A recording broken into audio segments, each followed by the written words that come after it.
बिस्मिल्लाहिर्रहमानिर्रहीम अल्हम्दुलिल्लाहि रब्बिल आलमीन वस्सलातु वस्सलाम अला नबीना मुहम्मद व अला आलिहि व सहबिहि अजमईन अशहदु अल्ला इलाहा इल्लल्लाह व अशहदु अन्ना मुहम्मदन अब्दुहु व रसूलुहु। मेरे इंतहाई काबिल एहतराम भाइयों और दोस्तों, इंशाअल्लाह आज की इस मुख्तसर सी गुफ्तगू में आप तमाम भाइयों के सामने कुरान अज़ीम की एक मुख्तसर आयत और उसकी मुख्तसर तशरीह को पेश किया जाएगा, जिसका जानना और समझना हर मुसलमान के लिए नहायत ज़रूरी है।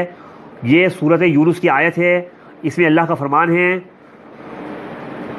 वइन यमसस्कल्लाहु बिदुर्रिन फला काशिफ लहू इल्ला हू। इसका तर्जुमा है कि ए नबी सल्लल्लाहु अलैहि वसल्लम, अगर अल्लाह ताला आपको किसी तकलीफ़ का, किसी मुसीबत का, किसी नुकसान का शिकार करके रख दें, तो उस तकलीफ़ और मुसीबत को अल्लाह के अलावा और कोई टालने वाला नहीं है, अल्लाह के अलावा और कोई दूर करने वाला नहीं है। और अगर अल्लाह ताला आपको किसी नेमत से नवाजने पर आ जाएं तो उसे भी आप तक पहुँचने से कोई नहीं रोक सकता। सुभान अल्लाह। अगर अल्लाह ताला आपको किसी तकलीफ़ का, किसी मुसीबत का, किसी परेशानी का शिकार करके रख दे, तो उस तकलीफ़ और मुसीबत को अल्लाह के अलावा और कोई टालने वाला नहीं है और कोई दूर करने वाला नहीं है। और अगर अल्लाह ताला आपको किसी नेमत से नवाजने पर आ जाएं तो उसे भी आप तक पहुँचने से कोई नहीं रोक सकता। तो इस आयत करीमा से वाज़ेह होता है कि सारा का सारा नफ़ा और नुकसान महज अल्लाह के हाथ में है। अल्लाह ताला जिसे फ़ायदा पहुँचाने पर आ जाएं उसे कोई नुकसान नहीं पहुंचा सकता, और अल्लाह ताला जिसे नुकसान पहुंचाने पर आ जाएं उसे कोई नुकसान से बचा नहीं सकता। और सारे मामलात अल्लाह के ही हाथ में हैं। अमीरी और गरीबी, मौत और ज़िंदगी, इज़्ज़त और ज़िल्लत, कामयाबी और नाकामी, सब कुछ अल्लाह के हाथ में है। जैसा कि फरमाया, कुल इन्नल अम्र कुल्लहु लिल्लाह, आप कह दीजिए मामलात तो सारे के सारे अल्लाह ही के लिए हैं, अल्लाह के ही हाथ में हैं। अल्लाह ही हाजत रवा है, अल्लाह ही मुश्किल कुशा है, अल्लाह ही दाता है, अल्लाह ही दस्तगीर है, अल्लाह ही गजबख्श है, अल्लाह ही खजाने बख्शने वाला है, अल्लाह ही गरीबों को नवाजने वाला है। तो सारे नफ़े और नुकसान के खजाने अल्लाह के हाथ में हैं। नफ़े नुकसान का मालिक अल्लाह है। फिर दुआ और मदद भी महज अल्लाह से ही मांगनी चाहिए। जब सारा नफ़ा नुकसान अल्लाह के हाथ में है, फिर दुआ और मदद भी महज अल्लाह से ही मांगनी चाहिए। और यहाँ मेरे भाई इस बात का समझना ज़रूरी है कि जो मुहतरम अली रज़ी अल्लाह अन्हु हैं वो हरगिज़ भी मुश्किल कुशा नहीं है। हम अली रज़ी अल्लाह अन्हु की इज़्ज़त करते हैं, एहतराम करते हैं, रिस्पेक्ट करते हैं, उनको जन्नती सहाबी मानते हैं, चौथा खलीफा मानते हैं।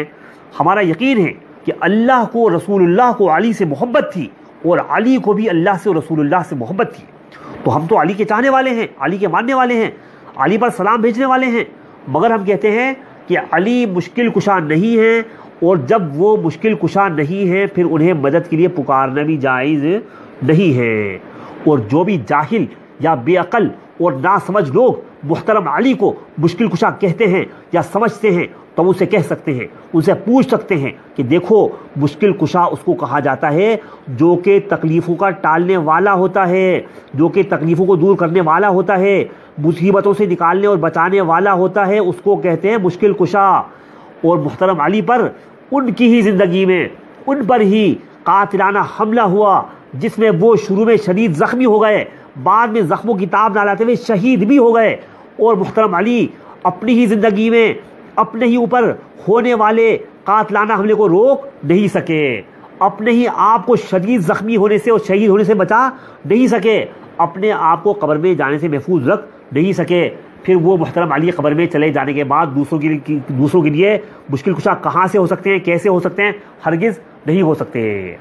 तो ये बात सोचने की है, समझने की है कि जो मुहतरम अली अपनी ही ज़िंदगी में अपने ही ऊपर होने वाले कातिलाना हमले को रोक नहीं सके, अपने ही आप को शदीद ज़ख्मी होने से और शहीद होने से बचा नहीं सके, वो कब्र में अपनी मुश्किल कुशाई खुद अपनी ज़िंदगी में कर नहीं सके, वो कब्र में चले जाने के बाद, दफनाए जाने के बाद दूसरों के लिए मुश्किल कुशा कहाँ से हो सकते हैं, कैसे हो सकते हैं? हरगिज़ नहीं हो सकते। अगर वो मुश्किल कुशा होते तो अपनी ज़िंदगी में अपने आप को बचा लेते।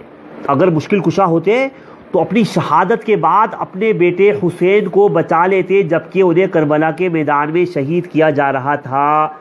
मगर अपनी ज़िंदगी में अपने आप को नहीं बचा सके, अपनी शहादत के बाद अपने बेटे हुसैन को नहीं बचा सके। तो वाज़ेह ये हुआ कि वो मुश्किल कुशा नहीं है, और उन्हें मुश्किल कुशा कहना और समझना हरगिज़ भी जायज़ नहीं है। वो मुश्किल कुशा भी नहीं है और उन्हें मदद के लिए पुकारना भी जायज़ नहीं है। तो जो शख्स جو شخص یہ عقیدہ رکھے گا، یقین رکھے گا کہ علی مشکل کشا نہیں ہے اور انہیں مدد کے لیے پکارنا جائز نہیں ہے، وہی مسلمان ہے، وہی ایمان والا ہے، اور اسی کی نیکیاں اور عبادتیں قبول ہوں گی۔ جبکہ جس بھی شخص نے محترم علی کو مشکل کشا کہا یا سمجھا تو وہ کافر ہے اور اسلام سے خارج ہے، اور جس نے بھی محترم علی کو مدد کے لیے پکارا وہ بھی کافر ہے، مسلمان نہیں ہے اور اسلام سے خارج ہے۔ اللہ تعالیٰ سے دعا ہے کہ اللہ تعالیٰ ہمیں صحیح عقائد کو اختیار کرنے اور غلط اور برے عقائد سے بچنے کی توفیق عطا فرمائیں۔ اور یہ سمجھ لیجئے کہ اگر آپ نے علی کو مشکل کشا کہا یا سمجھا تو آپ علی کو جنت میں نہیں دیکھ سکتے، علی کے ساتھ جنت میں نہیں ہو سکتے۔ اگر علی کے ساتھ جنت میں ہونا ہے تو صحابہ کی عزت کرنی ہوگی اور مدد صرف اللہ سے مانگنی ہوگی، تب جا کر آپ علی کے ساتھ جنت میں ہوں گے۔ جبکہ اگر علی کو پکارا، علی کو مشکل کشا سمجھا تو آپ علی کے ساتھ نہیں ہوں گے، علی کو دیکھ بھی نہیں سکیں گے، بلکہ آپ کو ہمیشہ کے لیے دوزخ کی آگ میں ڈال دیا جائے گا اور علی سکون سے جنت میں رہیں گے۔ تو ہم علی کے چاہنے والے ہیں، مگر ہم انشاءاللہ پھر آخری دفعہ دہرا رہے ہیں کہ علی مشکل کشا بھی نہیں ہے اور علی کو مدد کی پکارنا بھی جائز نہیں ہے۔ اللہ تعالیٰ سے دعا ہے کہ اللہ تعالیٰ ہمیں صحیح عقائد کو اختیار کرنے اور تمام غلط اور برے عقائد سے بچنے کی توفیق عطا فرمائیں۔ وآخر دعوانا الحمد للہ رب العالمین۔